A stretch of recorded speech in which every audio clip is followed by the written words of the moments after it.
Well, hernias are pretty common. They affect thousands of people every year. June is National Hernia Awareness Month, and here from Singing River Health System is General Surgeon Dr. Edward Dvorak. Thank you so much, Dr. Dvorak, for joining us today. Thank you, Karen. Pleasure to be here. Yeah, first of all, hernias can affect, I guess, people mainly that are a little older, but any age? Very common, pretty much from birth to the end of life, all ages.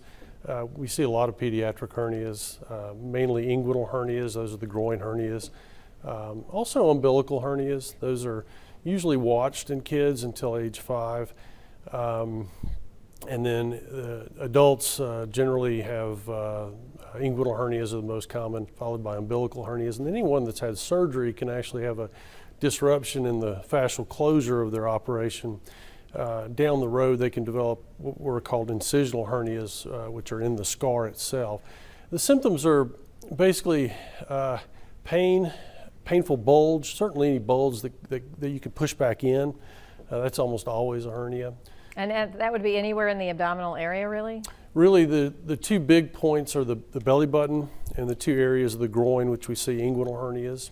Okay, and I know it's key to treat these quickly if you want to avoid a more dangerous and invasive surgery later. The elective operation that repairs these hernias is typically 20 to 30 minutes long. It's outpatient. It's done through 3 tiny incisions. Many of my patients don't take any pain medication postoperatively at all. We have long-acting local anesthetics now that we inject at the sites. And that really keeps down our opioid usage. Once you get a hernia that gets symptomatic or large enough to what we call incarcerate, the game changes significantly.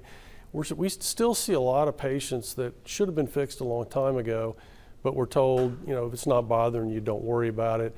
That's just not the case. Many times the first time it bothers you, it puts you in the hospital. It requires a pretty big operation, a longer, an actual hospitalization instead of an outpatient operation, and a lot of missed work.